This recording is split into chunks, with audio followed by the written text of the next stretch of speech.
जय श्री राम, वंदे मातरम, भारत माता की जय। नमस्कार दोस्तों, स्वागत है आपका गुरुजी का तांडव में। मैं हूं आपके साथ गुरुजी सुनील चौधरी। आज हम बात करने वाले हैं जर्मनी के चुनावों और यूरोप की राजनीति के बदलते समीकरणों पर। क्या जर्मनी में फिर से राष्ट्रवाद की लहर लौट रही है? क्या हिटलर की परछाई अभी भी जर्मनी में या जर्मनी की राजनीति पर मंडरा रही है? और सबसे बड़ा सवाल, यूक्रेन को अब कौन बचाएगा? जर्मनी का इतिहास, युद्ध, तानाशाही और पुनरुत्थान। जर्मनी का इतिहास ही उसका भविष्य तय करता है।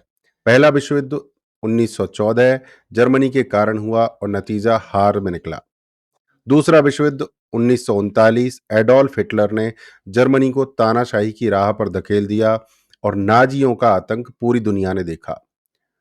बर्लिन वॉल गिरने के बाद 1989 जर्मनी फिर से एक हुआ और यूरोप की सबसे बड़ी ताकत बनकर उभरा।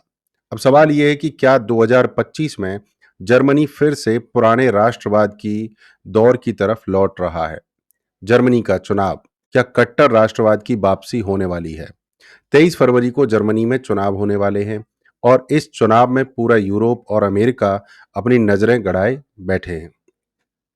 वर्तमान चांसलर ओलाफ सोल्स की party social democratic party SPD कमजोर पड़ रही है। मुख्य विपक्षी party Christian democratic union CDU, जिसकी कमान फ्रेडरिक मर्ज के हाथों में है, चुनाव जीतने की सबसे बड़ी दावेदार है। लेकिन सबसे बड़ी हलचल अल्टरनेटिव फॉर जर्मनी एएफडी मचा रही है, जिसे एलिस विडेल लीड कर रही हैं। ये पार्टी खुलकर राष्ट्रवाद और प्रवासियों को बाहर निकालने की बात कर रही है। दोस्तों, यहाँ पर ध्यान देने वाली बात यह है कि ब्राजील, अमेरिका, इटली, भारत, इन सभी देशों में राष्ट्रवादी और कंजर्वेटिव सरकारें हैं। तो क्या जर्मनी में भी राष्ट्रवादी और एक कंजर्वेटिव सरकार आने वाली है? एएफडी को लेकर क्या विवाद है? ये पार्टी हिटलर की विचारधारा के करीबी मानी जाती है। ये अवैध प्रवासियों को देश से बाहर निकालने की बात करती है। एलन मस्क और ट्रंप इस पार्टी के समर्थन में खुलकर बोल चुके हैं। तो आप अंदाजा लगा सकते हैं कि ये राइट विंग की तरफ मामला जा रहा है। अमेरिका के उपराष्ट्रपति जेडी वांस ने म्यूनिख में जाकर इस पार्टी के नेताओं से मुलाकात भी की।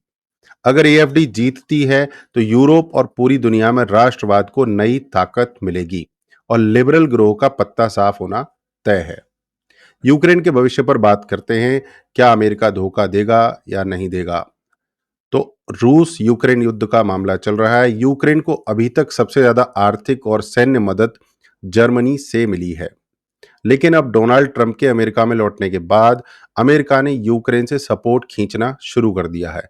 ट्रंप ने यूक्रेन के राष्ट्रपति जेलेंस्की को तानाशाह तक कह दिया और साफ कर दिया कि वो अमेरिका और पैसा नहीं बहाएगा। जर्मनी अगर नई सरकार के साथ आता है तो रूस और यूक्रेन के बीच शांति समझौता संभव हो सकता है। यानी यूक्रेन अब पूरी तरह अकेला पड़ने वाला है। तो सवाल यह है कि क्या हिटलर की विचारधारा अभी भी जर्मनी में जिंदा है? क्या जर्मनी फिर से हिटलर की राह पर लौटेगा? एएफडी जैसी पार्टियां कट्टर राष्ट्रवाद को फिर से जिंदा कर रही हैं। अवैध प्रवासियों के खिलाफ आंदोलन तेज हो रहा है। जर्मनी यूरोपीय संघ ईयू से बाहर निकलने की बात भी करने लगा है। अगर जर्मनी में राष्ट्रवादी सरकार बनती है तो ये पूरे यूरोप में दक्षिणपंथी लहर को मजबूत कर सकता है। भारत के लिए क्या मायने रखता है ये जर्मनी का चुनाव? अगर जर्मनी राष्ट्रवादी होता है तो भारत के लिए कई फायदे हो सकते हैं। लिबरल ग्रोह कमजोर हो जाएगा। यूरोप और अमेरिका में बैठे वामपंथी एजेंडा चलाने वालों की हार होगी। रूस भारत रिश्ते मजबूत होंगे। जर्मनी अगर रूस के करीब जाता है तो भारत को भी इसका फायदा मिलेगा। प्रवासियों पर नीति बदल सकती है।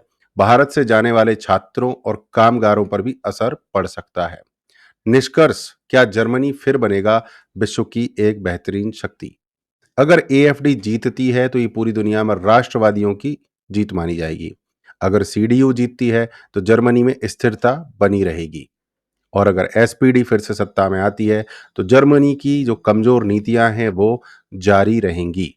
तो भाइयों, आप क्या सोचते हैं? क्या जर्मनी में हिटलर की विचारधारा की वापसी हो सकती है? क्या यूक्रेन अब पूरी तरह खत्म हो जाएगा?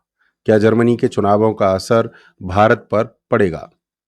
कमेंट करके अपनी राय जरूर बताइए। वीडियो को लाइक करें, शेयर करें और गुरुजी का तांडव चैनल को सब्सक्राइब करें और हाँ, बेल आइकन को दबाना ज़रूर याद रखें। इस वीडियो में इतना ही। नमस्कार, जय हिंद, जय भारत।